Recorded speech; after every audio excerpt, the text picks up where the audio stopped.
بسم اللہ الرحمن الرحیم۔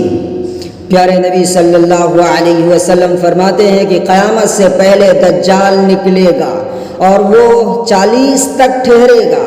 حدیث کو بیان کرنے والے، روایت کرنے والے صحابی کہتے ہیں کہ میں نہیں جانتا کہ رسول اکرم صلی اللہ علیہ وسلم کا مطلب 40 سے 40 دن تھے یا 40 مہینے تھے یا 40 سال تھے، یعنی دجال دنیا میں 40 دن رکے گا یا 40 سال رکے گا یا 40 مہینے ٹھہرے گا۔ رسول اکرم کا کیا مطلب تھا مجھے نہیں معلوم۔ آگے وہ بیان فرماتے ہیں کہ پھر اللہ تعالی حضرت عیسیٰ ابن مریم علیہ السلام کو دنیا میں بھیجیں گے، اور گویا کہ وہ عروہ بن مسعود ہیں، یعنی ان کی شکل و صورت جو عروہ بن مسعود ایک صحابی ہیں ان سے ملتی جلتی ہوگی، اور وہ دجال کا پیچھا کریں گے، اس کا تعاقب کریں گے اور اس کا خاتمہ کریں گے، اور پھر 7 سال تک لوگ آپس میں ایسے رہیں گے کہ دشمنی نہیں ہوگی، اور اتنی شانتی اور اتنا اطمینان ہوگا اور اتنا صلح و آشتی ہوگی کہ لوگوں کے دل سے مل جائیں گے۔ پھر اللہ تعالیٰ ملک شام کی طرف سے یہ خاص قسم کی ٹھنڈی ہوا چلائیں گے، جس کا یہ اثر ہوگا کہ روئے زمین پر کوئی شخص ایسا باقی نہیں رہے گا کہ جس کے دل میں ذرہ برابر بھی ایمان ہو۔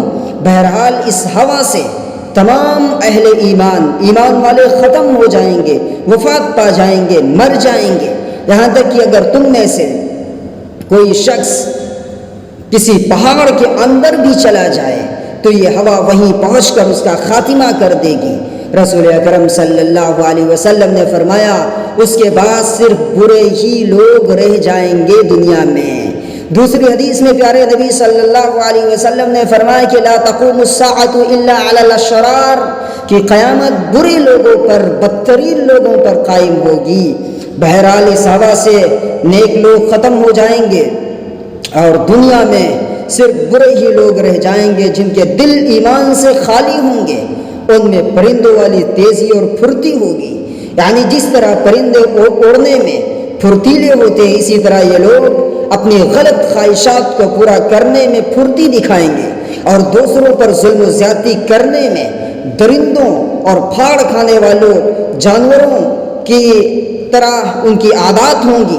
بھلائی کو بھلا نہیں سمجھیں گے، برائی کو برا نہیں جانیں گے۔ شیطان ایک شکل بنا کر ان کے سامنے آئے گا اور ان سے کہے گا کہ کیا تم میرا حکم نہیں مانو گے؟ وہ کہیں گے تم ہم کو کیا حکم دیتے ہو، یعنی جو تم کہو وہ ہم کریں۔ تو شیطان انہیں بتوں کی پرستش کا حکم دے گا، یعنی بتوں کے پوجنے کا حکم دے گا، اور یہ لوگ اس کی تعمیل کریں گے، اس کی بات کو مانیں گے اور اس کے حکم کو مانیں گے، اور اس وقت ان پر روزی کی فراوانی ہوگی اور ان کی زندگی بظاہر بڑی اچھی عیش و آرام والی ہوگی۔ پھر سور پھونکا جائے گا، جو کوئی اس سور کی آواز کو سنے گا اس آواز کی دہشت اور خوف سے بے ہوش ہو جائے گا، اور اس کی وجہ سے اس کا سر جسم پر سیدھا قائم نہ رہ سکے گا، بلکہ اس کی گردن ادھر ادھر ڈھلک جائے گی۔ اور دوسری روایات سے پتہ چلتا ہے کہ 6 مہینے تک سور پھونکا جائے گا، اور پہلے سور کی جو آواز نکلے گی وہ سریلی ہوگی، بڑی اچھی معلوم ہوگی، اور پھر دھیرے دھیرے اس کی آواز تیز ہوتی چلی جائے گی۔ پہلے کان کے پردے پھٹیں گے، پھر دل پھٹیں گے، پورا جسم پھٹے گا، اور زمین پھٹے گی، پیڑ پودے پھٹیں گے، اور اسی طریقے سے پہاڑ پھٹیں گے اس کی آواز سے۔ بہرحال سور کی آواز بڑی ہی دہشت ناک ہوگی۔ اور پھر آگے بیان فرماتے ہیں کہ سب سے پہلے جو شخص سور کی آواز سنے گا اور جس پر سب سے پہلے اس کا اثر پڑے گا وہ ایک آدمی ہوگا جو اپنے اونٹ کے حوض کو مٹی سے درست کر رہا ہوگا۔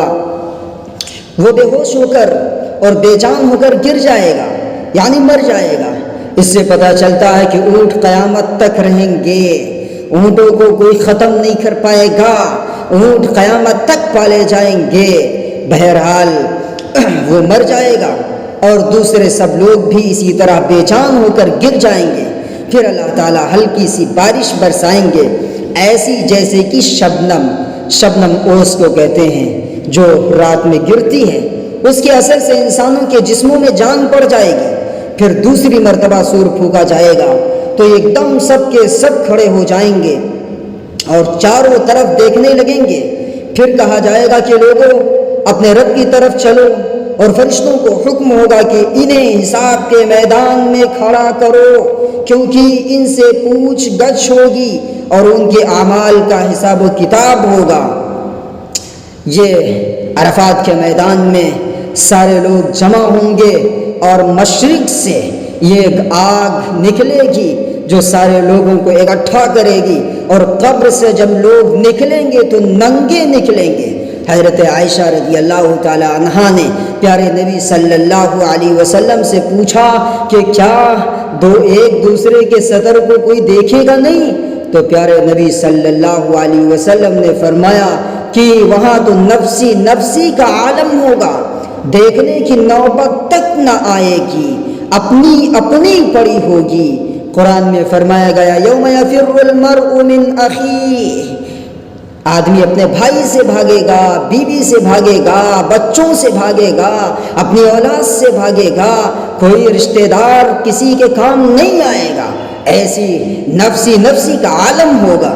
بہرحال پھر حکم ہوگا کہ ان میں سے جو حساب کے میدان میں میدان عرفات میں کھڑے ہوں گے، اور اللہ تعالیٰ کا عرش میدان عرفات میں قائم ہوگا اور سارے انسانوں سے حساب کتاب ہوگا، اور جو کچھ دنیا میں انہوں نے گلچھریاں اڑائی ہیں اور دنیا میں مستیاں کی ہیں، رنگ رلیاں کی ہیں، ان سب سے حساب ہوگا، اور جو اللہ تعالیٰ کی یاد میں زندگی گزارے ہیں ان سے بھی حساب و کتاب ہوگا۔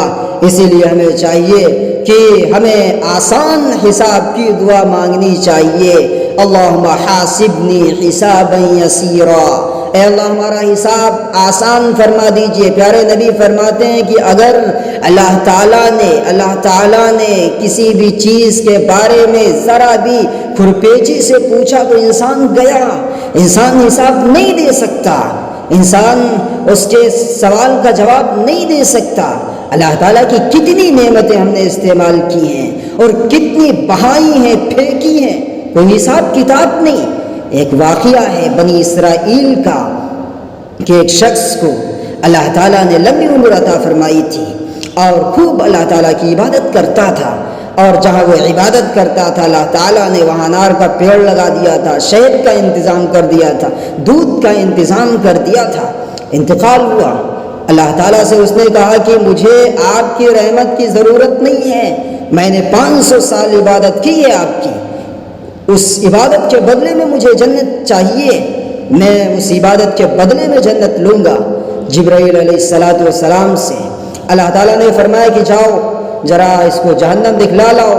جہنم کے قریب پہنچا تھا کہ اس کی پیاس کی وجہ سے زبان باہر آ گئی۔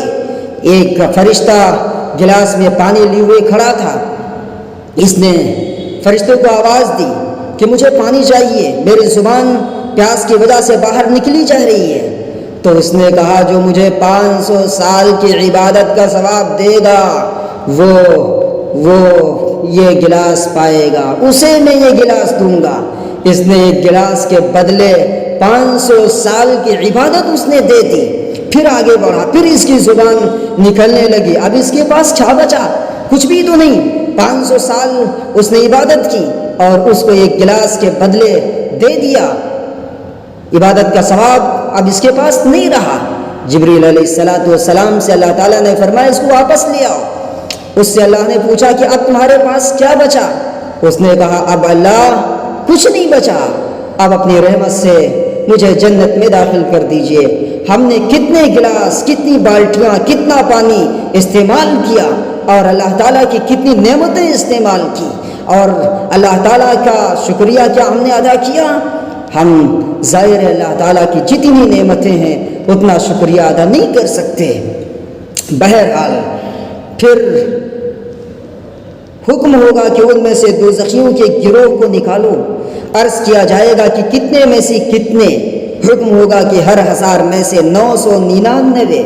رسول اکرم صلی اللہ علیہ وسلم فرماتے ہیں کہ وہ دن ہوگا جو بچوں کو بوڑھا کر دے گا، یعنی اس روز کی سختی اور لمبائی کا تقاضا یہی ہوگا کہ وہ بچوں کو بوڑھا کر دے، اگرچہ حقیقت میں بچے بوڑھے نہ ہوں۔ اور یہی وہ دن ہوگا جس میں پنڈلی کھولی جائے گی، یعنی جس دن اللہ تعالیٰ خاص قسم کا ظہور فرمائیں گے۔ اور یہ ایک روایت میں اس طرح ہے کہ جب صحابہ کرام نے سنا کہ 1000 میں سے 999 جہنم میں جائیں گے تو اس بات سے وہ اتنا پریشان ہوئے کہ چہروں کے رنگ بدل گئے۔ اس پر آپ صلی اللہ علیہ وسلم نے ارشاد فرمایا، بات یہ ہے کہ 999 جو جہنم میں جائیں گے وہ یاجوج ماجوج اور ان کی طرح کفار اور مشرکین میں سے ہوں گے، اور یہ 1000 میں سے ایک جو جنت میں جائے گا وہ تم میں سے اور تمہارا طریقہ اختیار کرنے والوں میں سے ہوگا۔ اللہ تعالی ہم سب کو دجال کے فتنے، قیامت کی ہولناکیوں سے حفاظت فرمائے اور حساب و کتاب آسان فرمائے۔